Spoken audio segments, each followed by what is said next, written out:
Happy Wednesday. Come on in, pull up a chair. The Daily Dope is in the air.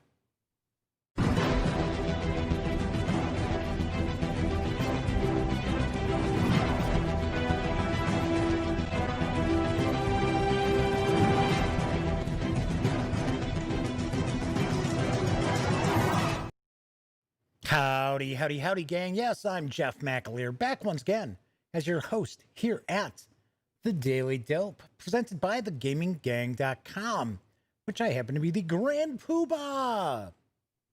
That's right. Tonight is Wednesday, May 27th, 2020.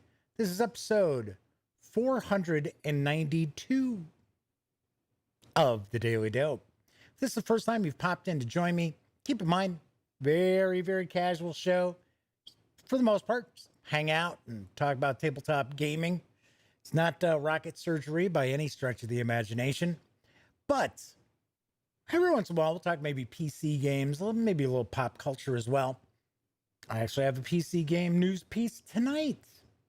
So, of course, do want to mention that if you are watching, hopefully you're still watching, right? We're only a few seconds in. If you like the video, by all means, please give it a thumbs up. Subscribe to the channel. If you do subscribe, don't forget, ring that notification bell.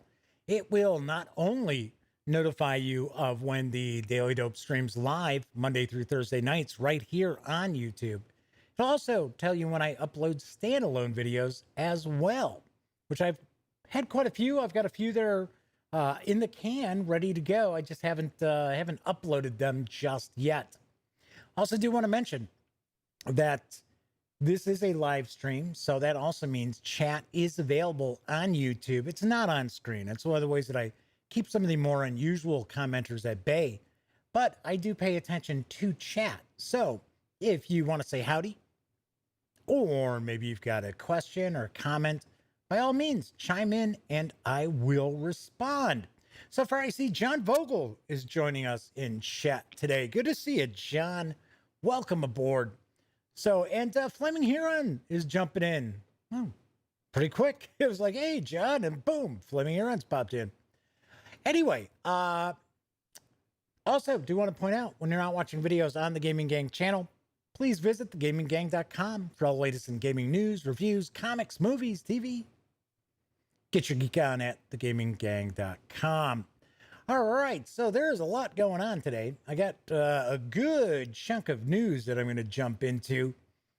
And I think I'll announce a contest as well. Unfortunately, it's only open for people in the U.S. Sorry, Flaming Huron. Yeah, it's because it's something I have to ship out. So, yes, it is going to be a contest for something for folks here in the U.S., and I will talk about that. I think I'll reveal that after the news. Make folks kind of hang out. I know, I'm evil like that. Speaking of the news, let's jump right on in because I've got quite a bit. And currently up on GMT Games' P500 pre-order is Border Reivers. And I've got the dope.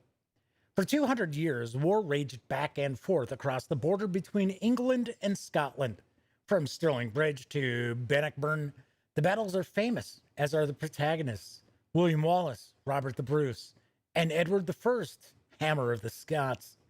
By 1482, the unfortunate town of Berwick-upon-Tweed, once the richest port town in Scotland, had changed hands 13 times. By the time Henry VIII ascended the throne in England in 1509, the 50-mile-wide stretch of rolling hills and stunning vistas that straddled the border had seen decades of hardship and atrocity. Yet still, the hardy families living on these frontier lands persevered. Unable to count on crops surviving until the harvest, they subsisted primarily on the livestock they could shepherd in the fields near their homesteads. When supplies ran low, raiding to steal what they needed from their neighbors was often the answer. Perhaps no border story is more famous than the wife who served her husband his spurs on a plate, a clear sign that it was time for him to go raiding if he wanted to see his supper. Raids were often carefully planned operations with several border families uniting to steal livestock from a common foe in the dead of night. Cattle and sheep were the likely targets, often with hundreds of these creatures being stolen in a single raid.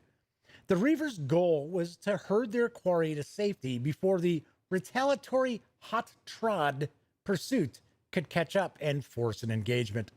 To combat this constant hostility, England and Scotland established the system of march law.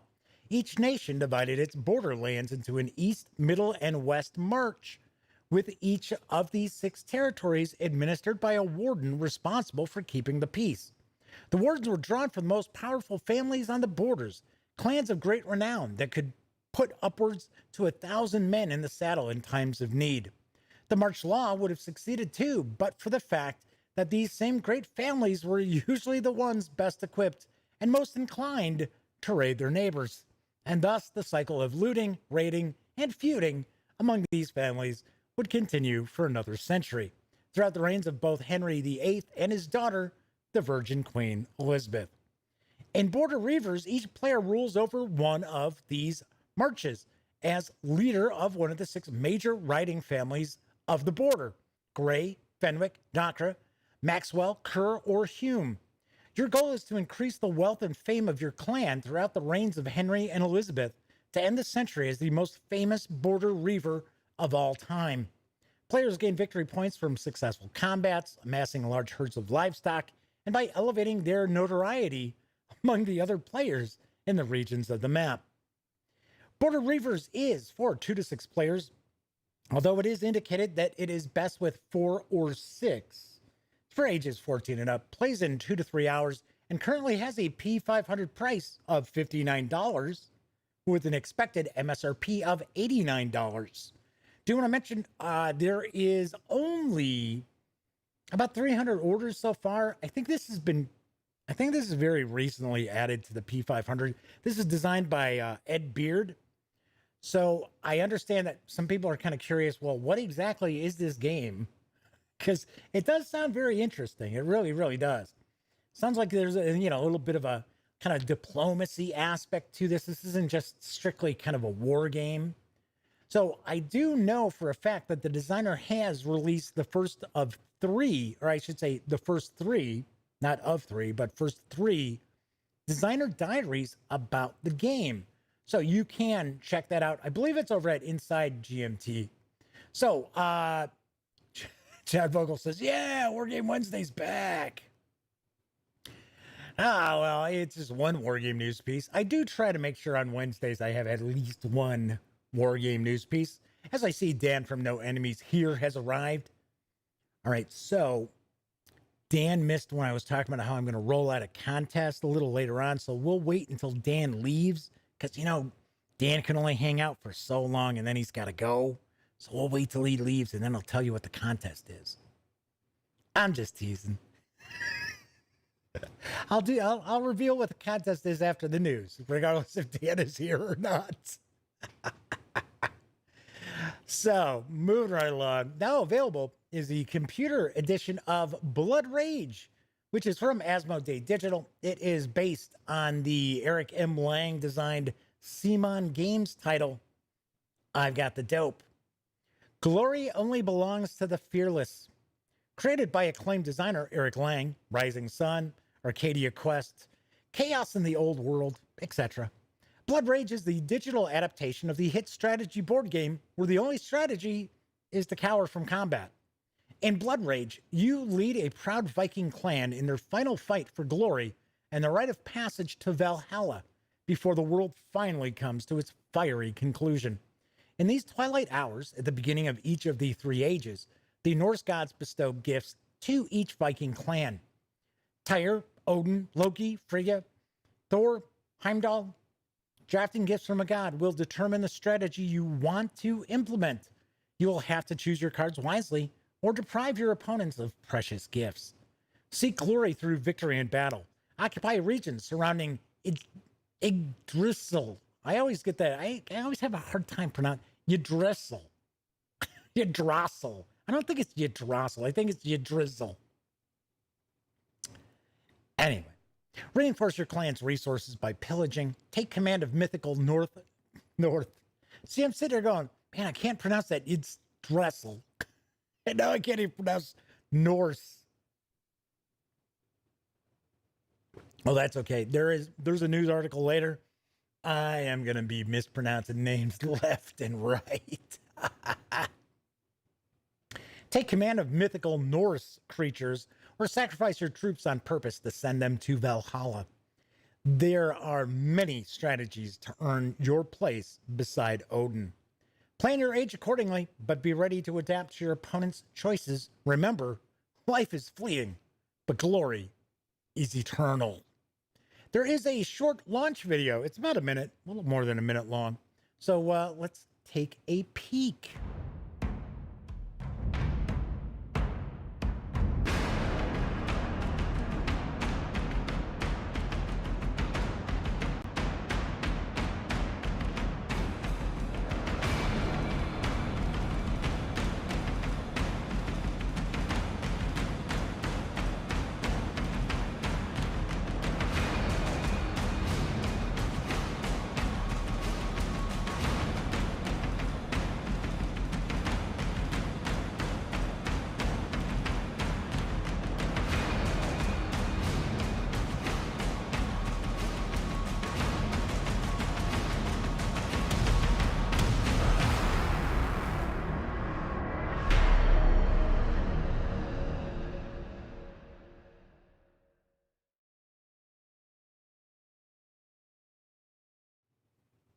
Blood Rage, the digital edition, is available for PC right now on Steam for $19.99.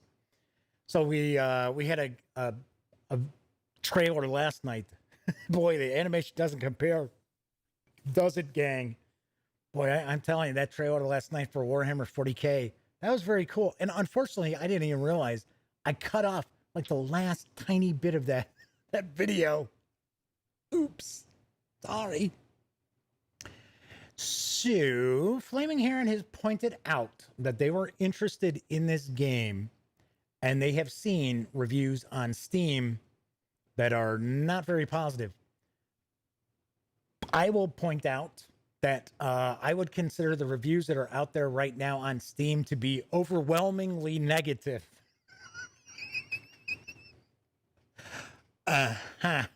So, that being said, I did receive a review code for Blood Rage just yesterday. I just got the code yesterday or day before yesterday. I have not had an opportunity to play it just yet. But that being said, all these people are saying that it's buggy, that the single player campaign seems to be all right, but you can't play with other people and it's supposed to have multiplayer. And I got to be very honest, I am just sharing the news piece.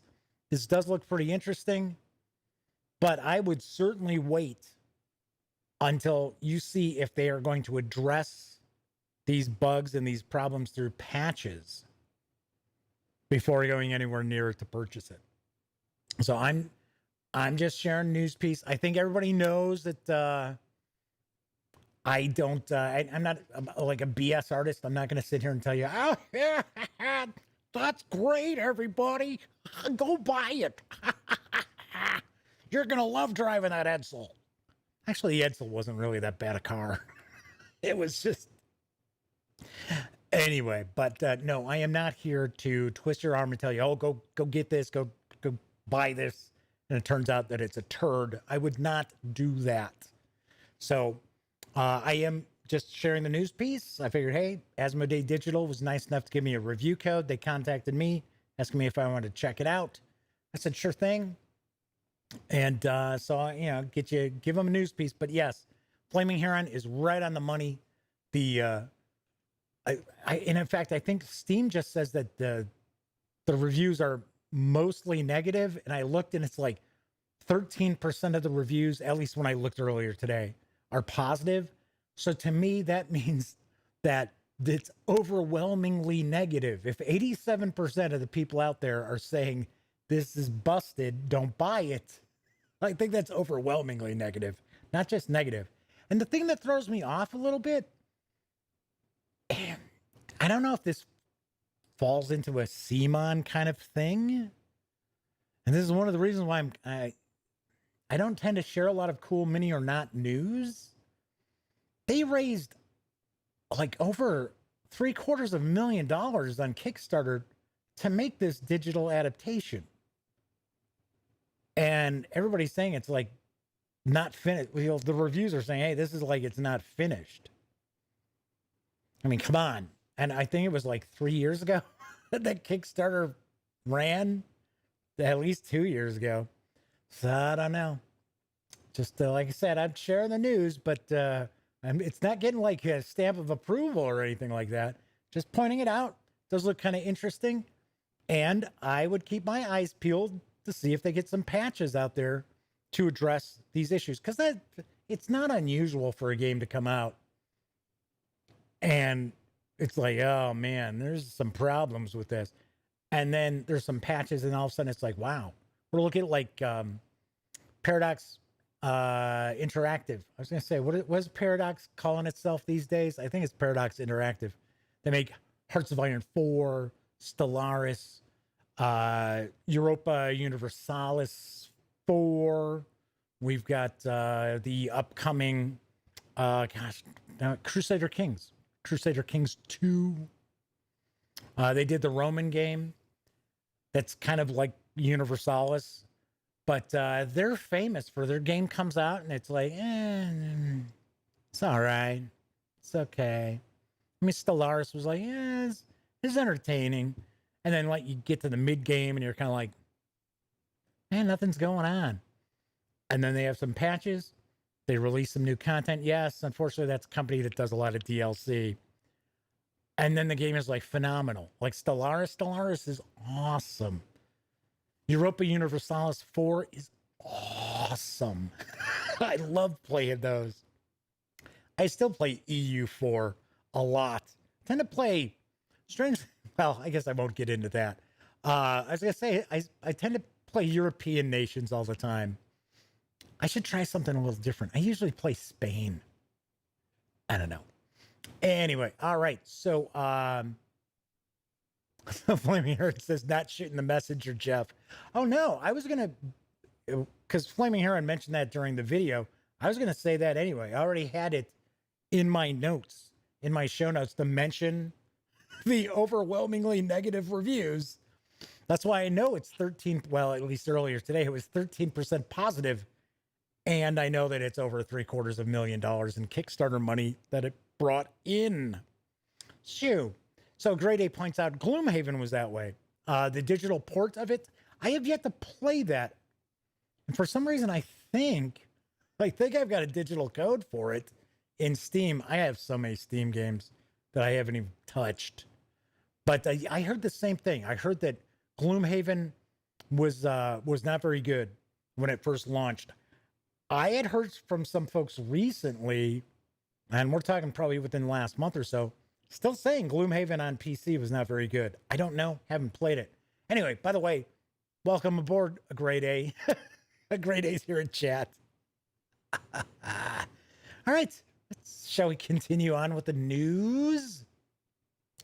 To celebrate the ongoing virtual PaizoCon, Paizo Inc. is currently offering a series of both Starfinder and Pathfinder Society adventures absolutely free on Roll20.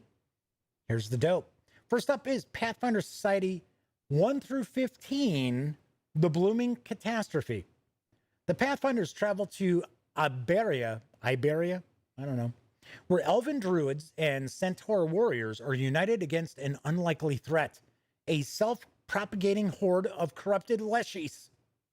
The source of the abyssal. That's weird. I'm not familiar with that word. Abyssal, I guess from the abyss. Maybe that's it. Okay. All right. Source of the abyssal corruption may be tied to a previous trip to Ioberia by the Pathfinder Society. Oh, nice going. Nice going. So it falls to the PCs to seek out the source of the Leshy incursion and restore balance to the woodlands. Next up is Starfinder Society quest Into the Unknown. When a mysterious visitor comes to Absalom Station, selling items belonging to a lost Starfinder, the Starfinder Society takes notice. Yeah, because you figure, yeah, they were probably murdered and their stuff was stolen, and now this guy's selling it. The PCs are dispatched to discover how the recent arrival found these items, leading them on a series of quests beyond the Pact Worlds and into the stars. Into the Unknown includes 5 one-hour adventures that take the PCs from exploring Absalom Station to partaking in starship combat to exploring an alien world. The 5th adventure in the series provides a stunning conclusion that takes the PC's previous accomplishments into account for a climactic final showdown against an enemy starship. Both of these adventures are available absolutely free on Roll20, courtesy of Paizo Inc.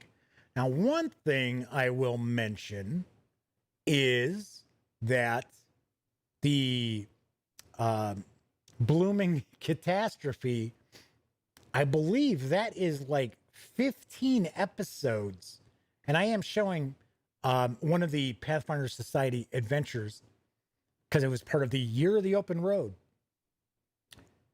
So that's gotta be pretty in depth, because normally the kind of organized play for both like Pathfinder, D&D, I think even Call of Cthulhu, Chaosium, they do a Call of Cthulhu organized play. Usually they're kind of set up, each chapter is set up to be about 3 to 4 hours. So I would think that's probably loaded with stuff. Although I got to point out, I do not know if these are permanently free or just for a limited time. I don't know. But it's only through Roll20.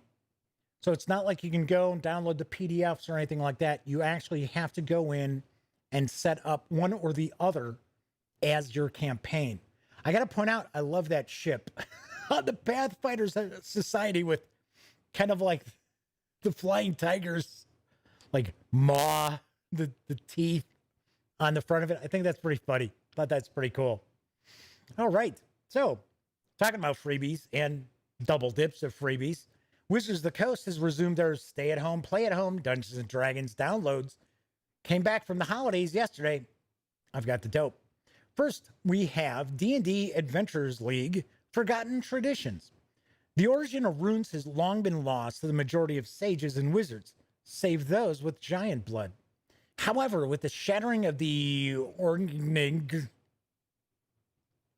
magic of runes has once again emerged into the realms. Adventurers must delve into a ruined complex beneath the spine of the world, suspected by Seer to be the birthplace of that arcane tradition. This is a 4-hour adventure for 5th to 10th level characters. Also included in the purchase of this adventure is a version specifically converted for use with the Fantasy Grounds virtual tabletop software. So we're talking free Roll20, now we're talking free Fantasy Grounds. The converted adventure features all the text and maps from the original adventure, along with cross-linking of monsters, spells, magic items, equipment, and story elements, plus the powerful rules automation for which Fantasy Grounds is known. This adventure PDF does clock in at 51 pages. It is a free download at Dungeon Masters Guild through June 1st. Then we have D&D Adventurers League Maze of Shadows. Destiny awaits the coming of the Storm Reavers. A force of darkness and corruption seeps into the jungles of Chult, defiling the once eternal spirits that gave life to the land. Left unchecked, this vile power will extend beyond the jungle lands to pervade the entirety of the realms. Seeking to restore the lost city of Mesro and its immortal protectors, a band of adventurers is bound by destiny to either restore the balance or be consumed by their own dark fates. Yeah, it'd be the dark fates taking care of me, I'm sure. Maze of Shadows is a D&D Adventurers League adventure for character levels 11 through 16. It is the sequel to Heart of the Wild and the Risen Mists, being the third and last in a series of adventures that expands upon one of the storylines first encountered in the Tomb of Annihilation hardcover. This 3-part adventure provides 8 to 10 hours of play with an optional Destiny point system that allows you to determine the adventure's outcome from a multitude of possible endings. It can be played on its own, as part of a series, or as a follow-up to the Tomb of Annihilation campaign. This adventure is also part of the Lost City of Mesro series of adventures, which includes the Ruins of Mesro setting book by Will Doyle. This PDF clocks in at 60 pages and is available for free through May 30th. Pretty cool. Pretty cool. So Grey Day says, Mesro is in Chult. Yes, and Chult is in Tomb of Annihilation, which I still think is one of my favorite of the 5th edition adventure books. I really do think, I don't know if it's because it's, the jungle and it's got kind of an Indiana Jones-ish vibe to some of the action. Maybe that's why I like it so much. Maybe it's because there's a bunch of different stuff going on. There's dinosaurs. It's all different. So anyway, and then, there's this curse, and anybody who's been resurrected is going to die. And come on, everybody. Got to save everybody. Got to go to Chult. So very cool. This second adventure, this Maze of Shadows, as you can see, has artwork and things like that in it. Whereas the usual Adventurers League, like I'm showing right now, does not. It'll have, maps and stuff, but visually doesn't, knock your socks off by any stretch of the imagination. So very cool. Lots of free D&D and Paizo stuff. So gotta like that. Gotta like that a lot. So speaking of various different role-playing game systems, I have mentioned Shannon Applesene's Designers and Dragons a few times here on the show. And now it's actually the subject of the latest bundle of holding. Here's the dope. Adventura.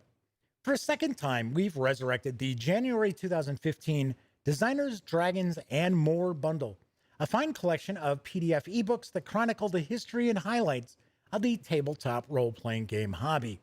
History is important to role players, whether you're new to RPGs and looking for recommendations, or a grognon feeling nostalgic. You'll enjoy this revised collection about our greatest games and their origins. For just $7.95, you get all 3 titles in the starter collection, retail value $35, as PDF ebooks. It includes Designers and Dragons, the 70s, the first volume in Shannon Applesene's history of RPG publishers, now supported by the Designers and Dragons Patreon campaign. This debut installment covers Dungeons and Dragons, the turbulent history of TSR, and the first generation of RPGs. Also includes a foreword by the late Greg Stafford. There's Family Games, the 100 Best. 100 famed designers review and discuss their favorite games. Blocus, Can't Stop, Gloom. Gloom is somebody's favorite. Kill Dr. Lucky, Prince Valiant, and dozens more. 40 years of Gen Con. Can't go to Gen Con this year, but you can still enjoy this photo-filled anecdotal reminiscence compiled by Robin D. Laws of the hobby's leading U.S. convention. It's the best 4 decades in gaming. That book is awfully old because we're already past Gen Con 50. If you pay more than the threshold price of $19.58, this is where you get the real goodies. You'll level up and also get this Revival's entire bonus collection with 4 more ebooks worth an additional $40. There's Hobby Games, the 100 Best. From Amber Diceless Role-Playing to Wiz War, 100 leading designers praise their favorites. There's Designers and Dragons, the 80s. GURPS, West End, Palladium, Champions, and much more. Forward by cyberpunk designer Mike Pondsmith. There's Designers and Dragons, the 90s. World of Darkness, Wizards of the Coast, Warhammer 40k, Atlas Games, and more. With a forward by Peter Atkinson, founder of Wizards and owner of Gen Con. And then there's also Designers and Dragons, the aughts, D20, Pathfinder, the Indies, and more. Forward by Paizo Publishing founder Lisa Stevens. These savings run through June 16th, and 10% of your payment after gateway fees will be donated to this offer's pandemic-related charity, Heart to Heart International. Very cool. I have mentioned the Designers and Dragons series a few times on the show, and it's kind of funny because I think they're great books. I think they're fantastic. there's this one phrase, and off the top of my head, I can't remember what it is, that Shannon Appleseed uses over and over and over and over again throughout the books. And it's kind of like, seriously, again, you're using this phrase again. So, but outside of that, it's a blast. I loved reading these, and like the 70s and 80s, I'd read through and I'd be like, oh my gosh, I remember those guys. I remember that game. We played that game. Oh, I haven't thought of that game in decades. Very, very cool, especially for folks out there who are interested in the history of role-playing games, or just have been in role-playing games for a while and just want to kind of wax nostalgic. So very sweet, very nice. So Grey Day says the Kemet Kickstarter hit today. Not sure what that is. Not sure what Kemet is. Of course, now Grey Day is going to say, but Jeff, it's this. And I'll go, oh, yeah, that's what that is.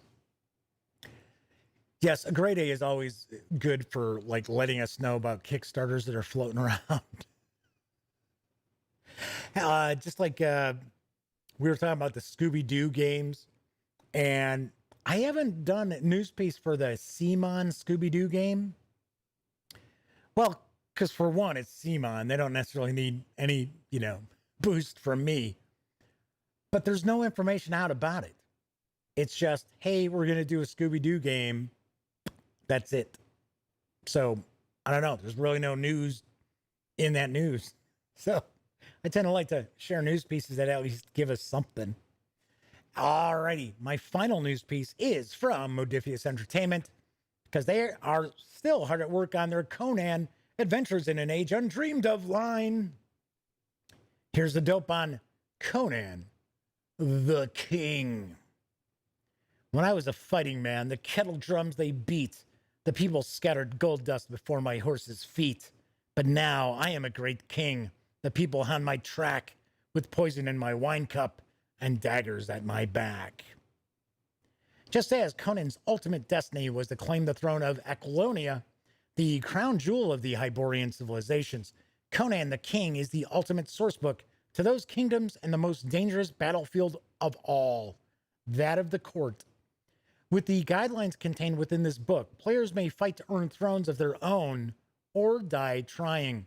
All right, so earlier on, I mentioned I had a news piece that I'm going to mispronounce tons of stuff. Here it comes.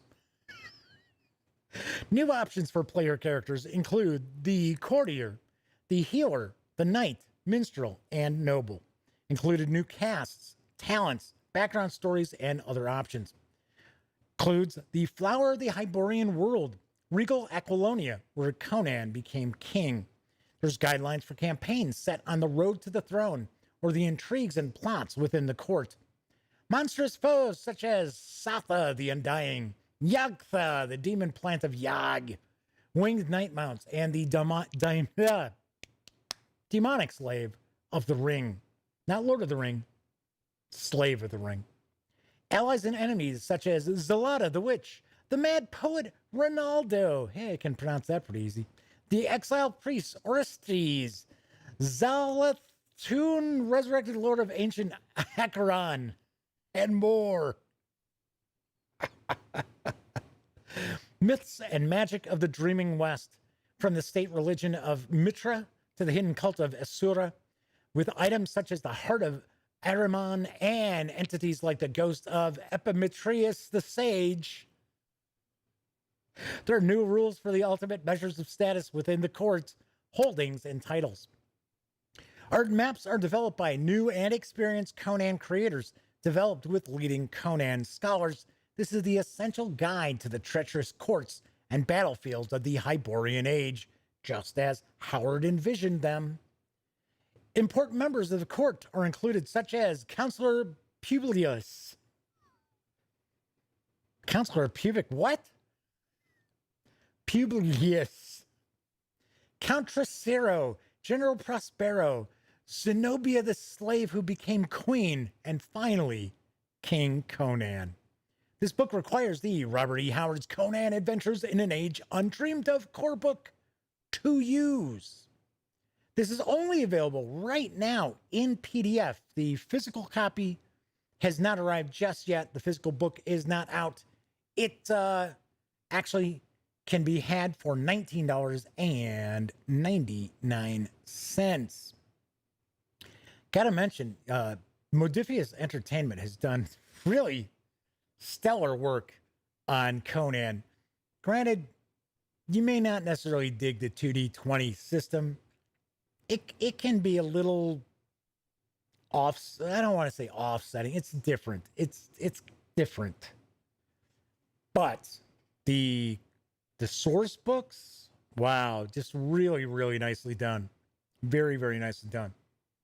So Grade A says Conan looks constipated. Oh no. I always loved Mako, the actor Mako, in the opening of Conan the Barbarian. And you know, the music is starting to kind of getting ready to swell, and it's like in the time before it's really monotone. Before the waters drank Atlantis. I still love that movie. It has not aged all that well, especially the fight scenes. But back then, they couldn't just use CGI. So, you know, they're swinging real swords. So you couldn't come too close to somebody with an actual sword. So, Flaming Heron says the name sounds like it could get you into trouble. Yes. Publius. So Flaming Heron says, yeah, I like Conan. And a Grade A says, my group can't get into the Conan setting. Conan. I always say Conan. Like Conan O'Brien. Long before there was a Conan O'Brien, we always said Conan, not Conan. So anyway, a Grade A says they can't get into the setting. He's tried, but no dice, as they say. That's too bad. That is too bad. What you might consider doing, I don't know if the reason behind that is because your players don't care for the system. I would look at, kind of trying to port it over. I'll be the first to point out that when I run role-playing games, I am not necessarily a very big rules stickler. So, but that doesn't mean I'm necessarily hand-waving everything away. But I'm not all that concerned with like sitting there. If I wanted to take, say for an example, if I wanted to take a Pathfinder adventure and use it for D&D, it's not that difficult to port that over, to convert that over.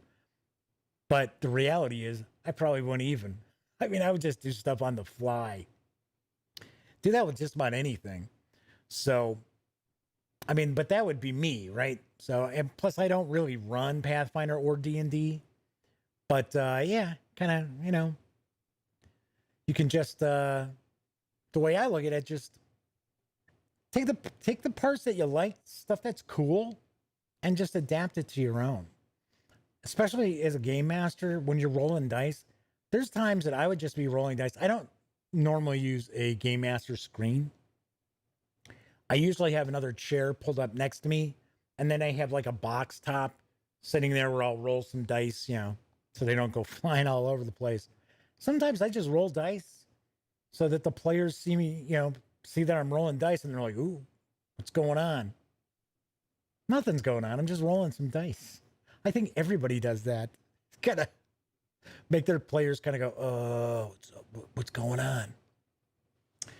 So, if you were not part of the show, watching the show early on tonight, I did mention that I think I'm going to roll out a contest. A Grade A says that his group just can't visualize the world. They've been tainted by the movies. Well, hopefully not Conan the Destroyer. Be like, I expected a comedy, man. Come on, a Grade A. How come you're not running a comedy? That's what Conan the Destroyer was. Boy, did they ruin that. Anyway, so what do I have cooking as far as some upcoming videos you can look forward to? So I have my review of Monsters of the Underworld. So that'll be coming. I think I'll put that out tomorrow. And then on Friday, because there isn't a show, there isn't an episode of the Daily Dope on Fridays, I will roll out my review of the Traveler starter sets. Then this weekend, I am hoping to be able to do my review for the Call of Cthulhu slipcase. Probably just the Investigator's Guide and the I should say Investigator's Guide and Keeper's Handbook or Keeper's Guide. Yeah, Investigator Handbook and Keeper's Guide. And people are probably thinking, Jeff, that's shrink wrapped, man. How are you going to review that over the weekend? You haven't even opened it. I've read the PDFs a few times. I don't have to crack open the shrink. I will when we shoot the video for it. So I'm curious if anybody's checked out my review of the Pathfinder Bestiary 2 or Bestiary 2. So I'm just kind of curious if anybody's caught this review, because this is my review copy and this showed up out of nowhere. Like zoinks. It's like what? What? Where'd the other one come from? So what I am going to do, and I will announce this on Twitter too. It's not going to be just a secret for the 6 people watching live right now or whatever, how many ever are watching. So what we're going to do is I am going to do a giveaway for this new copy of Pathfinder Bestiary Volume 2 that showed up. It actually showed up on Tuesday. And I saw, oh, it's from Paizo. I'm thinking, oh, must be one of the other books coming out. I was like, okay. I was like, all right. So it is unfortunately only open to people in the U.S. because I have to send this out. I have to ship this out. And I think everybody knows I don't do Kickstarters to fund the gaming gang. I don't have my hand out to you folks to do the gaming gang. So it's, shoestring budget here. So I can't be shipping this off to like Germany or something like that. But all you're going to have to do is Dan's like, oh no. Dan doesn't care. Dan's up in Canada. Dan doesn't play role-playing games. But wait a second, Dan's still here. I wasn't supposed to talk about the contest if Dan was still watching. Damn it.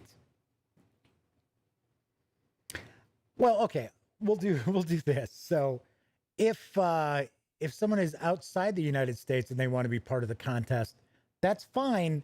They would have to pay for the shipping. So this is a $50 book, if I remember right. Yep, $49.99.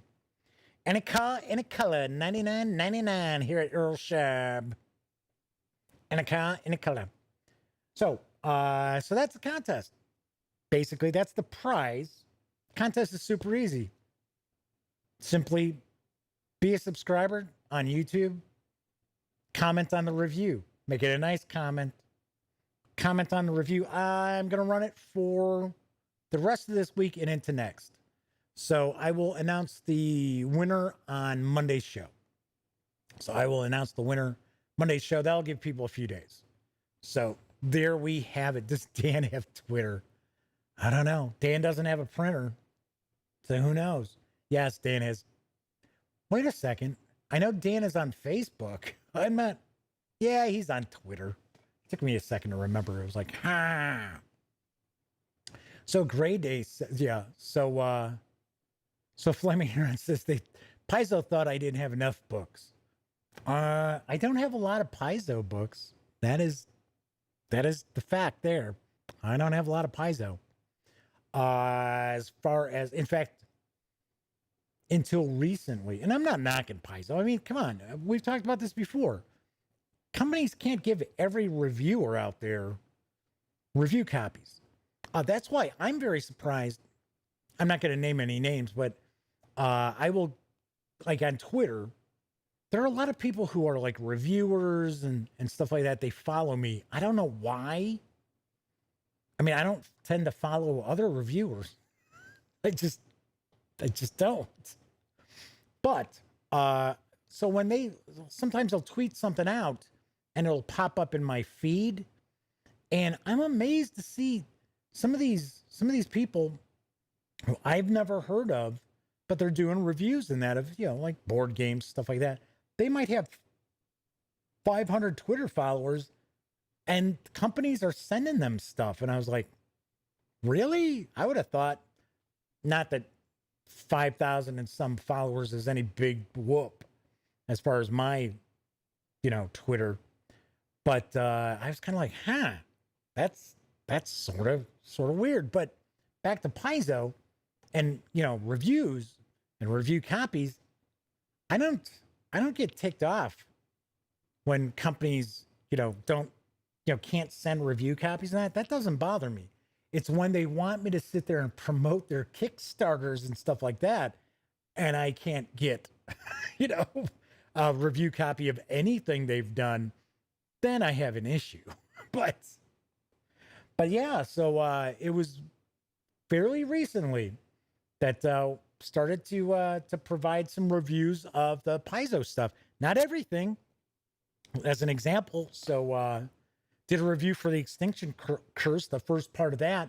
I haven't seen any of the other chapters of the adventure, which is okay. I mean, whatever Paizo decides to send me is cool. And I'm glad to actually start, doing reviews in that, because I've interviewed folks from Paizo quite a few times. So anyway, so that is what we're going to do. So all you got to do is go to the Pathfinder Bestiary 2 review, leave a nice comment, be a subscriber here on YouTube, and if you live outside the U.S., mention that in the comment. Okay, so if you're outside the United States, just, make a little note of that in the comment, because that way I understand that if you win, you will pay for the shipping to receive this. And I know it's not $50 to ship it, but, so anyway, so let's see. The old French needs to be bilingual to go to Canada. I thought it was fairly interesting. Who was it? Chez Geek? Wasn't that the game store? I don't know if they ended up being put out of business or what, because of that law that if you carried an English language item, I think it's in Montreal. If you carried an English language item, you also had to carry a French language item, the same thing, but in French. And of course, there aren't a lot of game companies out there who are doing English and French, unless they're out of Canada or France. So I know the folks at Chez Geek were very upset about that. They were being forced out of business. I don't know whatever happened with that. I know they were fighting against that law. So I don't know. Ask Dan. Dan's the guy who lives in Canada. Don't know. Old French. I get it. That's kind of funny. So Flaming Heron says, I would pay if I knew the price, because I actually got a physical copy of second edition. There you go. So just leave a nice comment on the video. So Grey Day says, I have 3 rows of Pathfinder 1 books. Aha. So Dan from No Enemies here says, I wonder what happened to them. So I don't know. I don't know if Chez Geeks is gone or if they just went to another province, because I know that law isn't in effect everywhere in Canada. So I don't know. I think they were pulling out of Montreal. I don't know. I have no idea. I remember it was something people had asked me about a few years ago, and I was like, I don't know what you're talking about. So I went and checked it out. I was like, wow, that's kind of weird. It's kind of wild. All right, so that is it for tonight's show. Don't forget, get in the running early before I put this up on Twitter. But as I always like to point out, if you like the video, please give it a thumbs up. And of course, subscribe to the channel if you haven't. And ring that notification bell because it will not only let you know when the Daily Dope streams live, Mondays through Thursday nights right here on YouTube. It'll also tell you when I upload standalone videos, such as my review.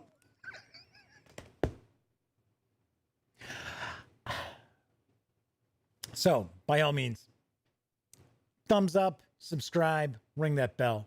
You'll be all good. One last question I do have for folks is hopefully the sound was better tonight. So, playing around, like I said, I've got all this like expensive audio equipment now. So, it's sort of like, all right, figuring out how to use this stuff. So, hopefully it wasn't real like crazy loud or anything like that. All right. So, thanks for watching live. For those of you who've been hanging out with me while I was streaming, always appreciate people hanging out and keeping me company. But if you watch after the fact, maybe even on Memorex, I certainly appreciate that as well. And a soft spot in my heart for anybody who takes some time out to watch any of the videos on the Gaming Gang channel. So, of course, speaking of the Gaming Gang channel, when you're not watching videos on the Gaming Gang channel, be sure to visit thegaminggang.com for all the latest in gaming news and reviews and a whole lot more. I will be back tomorrow, which is Thursday. It's actually my Friday. So until then, everybody enjoy the rest of your Wednesday night / Thursday morning.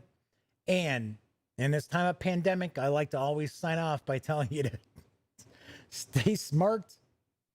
Be safe.